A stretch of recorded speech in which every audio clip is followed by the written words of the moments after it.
पिछले दिनों साथियों मैंने आप लोगों को बताया था कि कोरोना वायरस की महामारी के चलते जो लॉकडाउन चल रहा है उसमें तमाम राजनीतिक दलों के नेता दलगत राजनीति और हिंदू मुस्लिम की भावना से ऊपर उठकर अपनी हैसियत के मुताबिक तो नहीं लेकिन फिर भी वो लोगों की सेवा कर रहे हैं।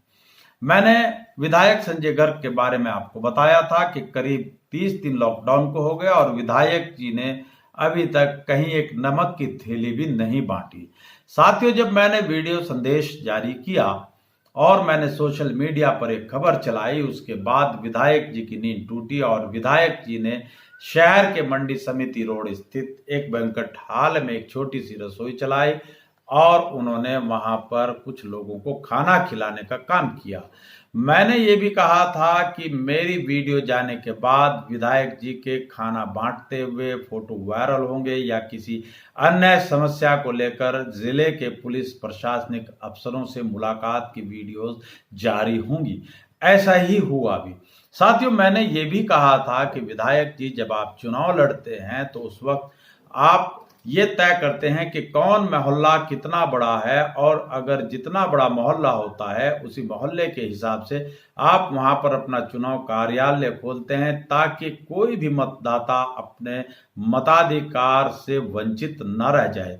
मैं एडवोकेट इंतखाब आजाद ने विधायक जी को दूरभाष पर भी कहा था कि विधायक जी, आप अगर एक महल्ले में 2, 3, 4 रसोई नहीं चला सकते तो कम से कम आप एक रसोई तो एक मोहल्ले में चलाइए ही। अगर आपने मंडी समिति पर ही एक रसोई चलाई है तो ये भी तय कर लें कि आने वाले चुनाव में आप सिर्फ मंडी समिति के लोगों का ही वोट लीजिएगा, बाकी के मोहल्लों में आप जाकर वोट की अपील मत करना। साथियों, ये सब हमने कहा और अभी 2 फोटो विधायक जी के हमारे सामने नहीं आए हैं, वो उनकी एडिटिंग हो चुकी है। जल्दी ही वो फोटो आपके सामने आ जाएंगे। एक फोटो होगा, दोनों फोटो अलग अलग होंगे। एक फोटो में कुछ मुस्लिम औरतें गोद में उनकी बच्चा होगा और लंबी कतार में होंगी और वहां पर विधायक जी लाल टोपी पहनकर उनको टोपी पहनाते हुए उनको राशन पानी बांटेंगे। इसी तरह दाढ़ी टोपी वाले और सर पर साफा रखे कुछ लोगों के साथ भी उनके फोटो होंगे। ये जल्दी ही आपको 2-4 दिन के अंदर देखने को मिल जाएंगे। बहरहाल, विधायक जी की नींद टूटी और विधायक जी ने 200-400 लोगों को खाना खिलाना शुरू किया। साथियों, सबके बीच आप तमाम तर लोगों को देख रहे होंगे, लेकिन अगर आपको दिखाई नहीं दे रहे होंगे, सहारनपुर में और एक शख्सियत ऐसी है जिसको आपने ना तो कहीं कोई अपील करते सुना होगा, ना ही किसी गली मोहल्ले में जाकर उनको कोई राशन पानी बांटते हुए सुना होगा और ना ही किसी भूखे को खाना खिलाते हुए सुना होगा। जबकि ये साहब बहैसियत हैं। ये लोकसभा और राज्यसभा समेत तकरीबन 9 बार सांसद रह चुके, केंद्रीय मंत्री रह चुके, ये एपिडा के चेयरमैन रह चुके, ये राष्ट्रपति का चुनाव भी लड़ चुके। इनको लाखों रुपए की पेंशन मिलती है और इनके पास अकूत धन संपदा है। इनके पास 26-2700 बीघे का फार्म हाउस है और अलग अलग कंपनियों में इनके शेयर हैं। बहुत सारे एजेंसियां और पेट्रोल पंपों में इन्होंने गुप्त तरीके से दूसरे लोगों के नाम से अपना पैसा समायोजित किया हुआ है। मैं किसी और की बात नहीं कर रहा हूं, मैं बात कर रहा हूं आली जनाब रशीद मसूद साहब की बात कर रहा हूं कि ये सियासत का, जिले की सियासत का वो वट वृक्ष है कि जिसके कहने पर लोग एक आवाज पर भूखे प्यासे घरों से निकल जाया करते थे। और अगर इन्होंने किसी गधे को भी खड़ा कर दिया और गधे को भी कह दिया कि सेकुलरिज्म के नाम पर, समाजवाद के नाम पर इसके ऊपर अपनी मोहर मार दो, तो जिले की जनता ने, न केवल मुसलमानों ने बल्कि जिले की तमाम हिंदू मुस्लिम जनता ने इनके एक आह्वान पर उसी को विधानसभा में या जहां भी कोऑपरेटिव ब्लॉक प्रमुख, जहां भी जिला पंचायत है, इनके कहे से वोट मार दिया। अब ये नेताजी हमें कहीं दिखाई नहीं दे रहे।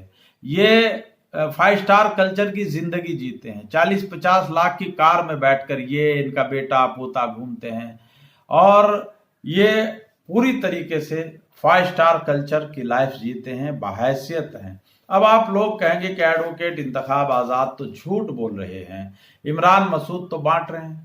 इमरान मसूद का मामला अलग है और रशीद मसूद का मामला अलग है, दोनों के कारोबार अलग अलग है। रशीद मसूद का कारोबार अलग है और इमरान का अलग है। और प्रॉपर्टी के बंटवारे को लेकर ही जब इमरान मसूद ने यह बयान दिया था कि मेरी सारी प्रॉपर्टी हड़प कर ली और मुझे नंगा भूखा छोड़ दिया और ये 4-5 साल तक अलग रहे थे साथियों, तो इन दोनों का मामला अलग अलग है। वो तो अब इकट्ठे मजबूरी में होना पड़ा, जब इनका सियासी जहाज पूरी तरीके से डूब गया तो लोकसभा चुनाव के चलते इनको मजबूरी में साथ आना पड़ा है।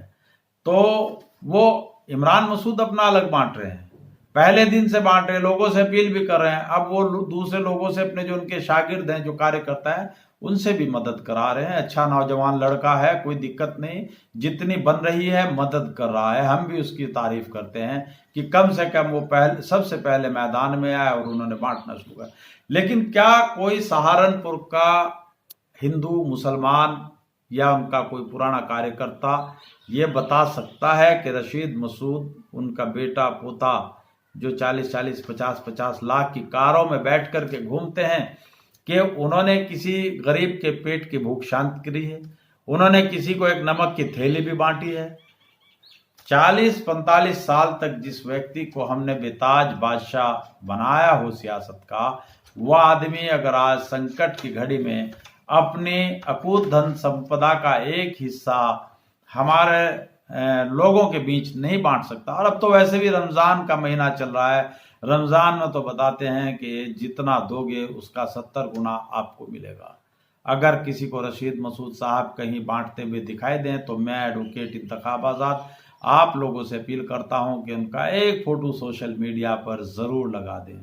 अन्यथा अगर ये लोग आपके बीच, और मैं ये भी कहूंगा जो नेता आज आपके बीच में कुछ नहीं कर रहे हैं, कुछ नहीं बांट रहे हैं, तो आने वाले दौर में आप भी उनका ख्याल रखें।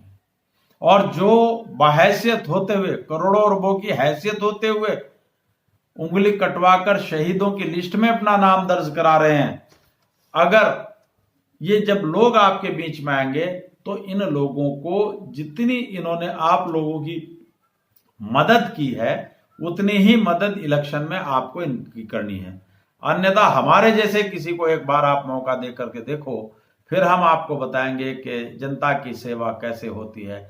क्योंकि ये नेता जितने भी आए हैं, करोड़पति अरबपति हैं, ये सब आपको हिंदू मुस्लिम के नाम पर लड़ाकर अपना उल्लू सीधा करते हैं और अपना आर्थिक साम्राज्य खड़ा करते हैं। एक बार आप हमारे जैसे पढ़े लिखे नौजवानों को भी मौका देकर देखो, आपको हम बताएंगे कि सियासत क्या होती है और कैसे जनता की सेवा होती है। आपने मुझे ध्यानपूर्वक सुना, मैं एडवोकेट इंतखाब आजाद आपका धन्यवाद अदा करता हूं।